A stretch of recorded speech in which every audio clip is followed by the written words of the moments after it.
Right now we're going to get a business news update with Stephen Carroll, our business editor. Good morning to you, Stephen. Hi, Catherine. You're going to start us off with the commodity of the moment, oil. A major meeting of major oil producers trying to find a major way to majorly boost oil prices. Majorly. Bigly, as Donald Trump would Indeed. say. Members of the OPEC cartel are meeting in Vienna. The big question is whether or not they'll be able to agree the first limits to supply since 2008. The 14 countries that make up the organisation count for around a third of global oil output. In the run-up to the meeting, Iran and Iraq had been resisting pressure from Saudi Arabia to agree to supply cuts. An Iraqi delegate saying this morning that there should be a deal today. The goal is to boost prices, which have slumped from $115 a barrel in 2014 to around $45 today. On Tuesday, prices slumped by almost 4% in the United States as fears rose that a deal might not be done, but there is some recovery in prices today, as you can see gains of around 1% on the Brent crude and WTI indices. And how's that affecting the stock markets? Well, if a deal isn't done, we can expect that oil prices will slump again. That's going to hurt energy companies. At the open in Europe today, oil and gas firms trading a little bit lower, but not very much, mirroring the picture really on the major European markets. Mining companies are leading the falls in London today. In Asia, trading's been mixed. Two ahead of that OPEC meeting in Vienna. In Japan, shares in the airbag manufacturer Takata closed down 7.5%. This is fears continue among investors over what's going to happen with the future of that company after the safety scandal with its airbags. All right, we're going to look across the United States where there's some very good job news. Yes, the heating and air conditioning manufacturer Carrier says it's to keep 1,000 jobs in Indiana instead of moving them to Mexico. Now, the company announced the news in a tweet saying it had come to the decision after discussions with Donald Trump and his Vice President, Indiana Governor Mike Pence.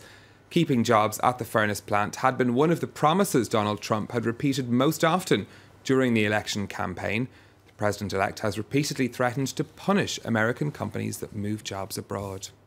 On a similar theme of jobs in the United States, there are protests at the moment about increasing the minimum wage, and several dozen people have actually been arrested at those protests now. Rallies took place in cities including Chicago, Los Angeles and New York, calling for the hourly rate to be increased to $15. The federal minimum wage in the US is $7.25, although some states have set it higher. The Economic Policy Institute says raising the minimum wage to $12 would lift pay for 35 million workers. Josh Vardy has more. We can survive! The first major action from so-called Fight for 15 protesters since Donald Trump won the US presidential elections. Low-paid workers across the country demonstrated for a national minimum wage of $15 an hour. I have a job. What I need is a union and a decent paycheck. Yeah! The minimum wage across the US currently stands at $7.25 an hour. That hasn't changed since 2009 when it went up by $1. However, states and local authorities have the power to pass laws to raise the minimum wage locally. California and Massachusetts currently have the highest minimum state wage at $10 an hour. I myself, I make $12.50 an hour at my restaurant. I can barely afford the rent, and I work 40 hours a week. That's not okay. Donald Trump gave conflicting messages on the subject while out on the campaign trail. While he repeatedly claimed that wages in the US were too high for the country to compete globally, at a rally in July he said the minimum federal wage should rise at least to $10 an hour, and that states should continue to augment it as they see fit.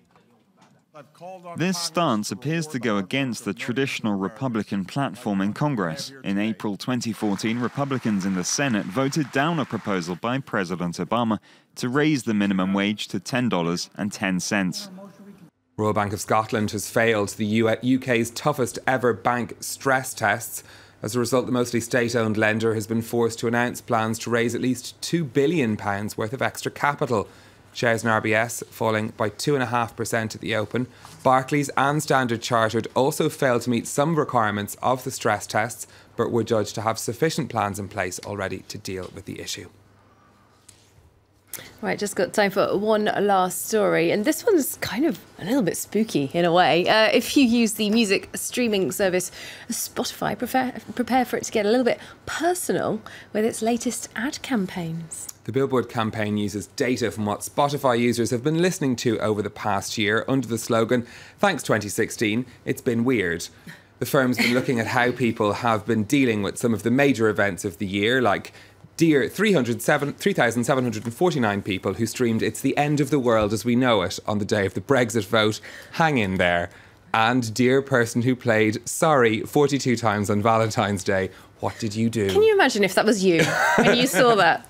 You would just faint. You'd be worried. The billboards are being rolled out in the UK, the US, France and Germany. The company says the user data gives an insight into the emotion that people are expressing through music. I would be so worried about them displaying especially my name. After getting up early in the morning. Exactly, all the things we listen to. It's basically just take that's greatest hits though, actually. I've got nothing to be ashamed of. Thanks very much, Stephen Carroll, always on our greatest hits list.